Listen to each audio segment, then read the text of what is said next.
Sacred Games 2. Crisp performances but plot lacks momentum. Note, this is a spoiler-free review of the second season of Sacred Games.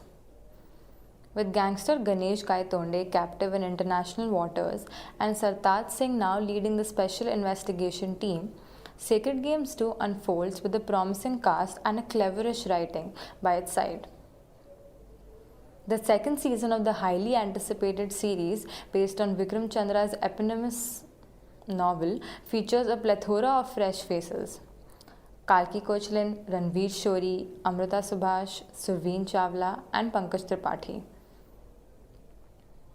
But is it possible that too many cooks or good actors may have spoiled the broth? Performances that pass and fail.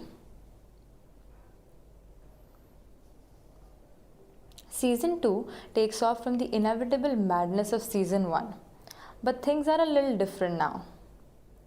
Sacred Games 2 essentially follows the downfall of Gaitonde. As his entire identity is torn apart, he clings to faith. He dedicates his life to Guruji, played by Pankaj Tripathi, becomes a drug addict, and finds himself embroiled in a conspiracy that is far bigger than his imagination. As Gaitonde comes of age, so does Bombay.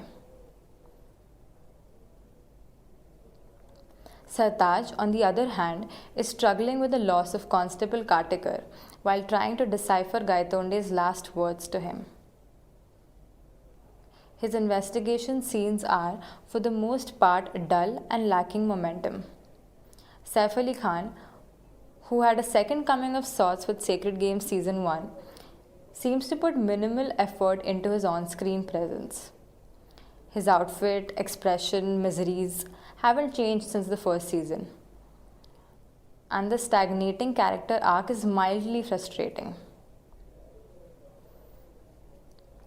Pankaj Tripathi as Guruji feels like an Osho-like parody of a spiritual leader who runs a secretly destructive cult. Betya Abelman, played by Kalki Kochlin, is his Ma Sheila. And apart from both their performances, there's not much to keep you hooked. Pankaj Tripathi's character is a force that moves the plot ahead, but his entire backstory is sloppy and unconvincing. And one of the main reasons that the show starts to feel unavailing midway. Amrita Subhash as a raw agent and Surveen Chawla as Jojo Mascarenas are the only two Sacred Games female characters that strike in their individuality. But their stories end abruptly and without any closure. Other disappointing characters include Luke Kenny as ace shooter Malcolm Murad, whose only job is to show up at random places and shoot people. Not much progress from Season 1 then. Ranveer Shori as Shahid Khan, the evil mastermind, seems to be a haphazard addition to the plot.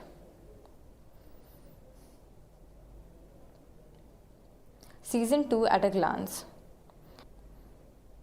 As Gaitonde's flashback track and Sartaj's present-day investigation finally start coming together, Sacred Games introduces new subplots.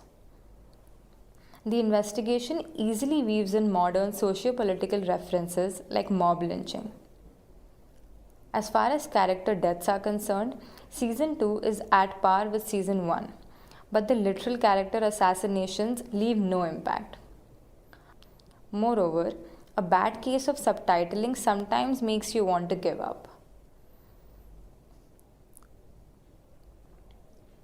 Co-directed by Anurag Kashyap and Neeraj Ghewan, with Vikramaditya Motwani as the showrunner, Sacred Games Season 2 spends the first 6 episodes reigniting and sustaining your curiosity, albeit unsuccessfully. And it's not until the last 2 episodes that you finally look forward to the end. As the clock ticks in the wake of a terror attack that will destroy the city, there's momentum. Finally. The climax, however, is abrupt and disappointing, and feels a lot like one of those random abrupt endings we often see in Hindi television soaps. what worked and what didn't. If anything, Sacred Games has structure and above average writing. Even without the highs and lows of season 1, it's clear that the second season was at least planned. All the foreshadowing from season 1 makes sense, and the show does come a full circle. Having said that, it's still an exhausting show with too many thematic elements, subplots, and characters, which isn't necessarily a buzzkill. However, here's the thing, it's always easy to introduce multiple elements, but to find a way to tie all the loose ends together is a skill not everyone possesses.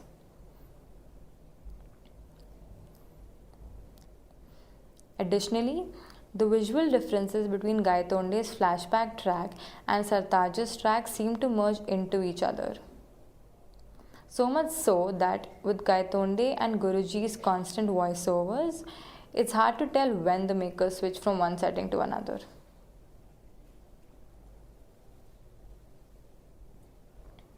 Despite its flaws, the second season of Sacred Games has its enjoyable bits. But does it warrant a third installment? I should hope not.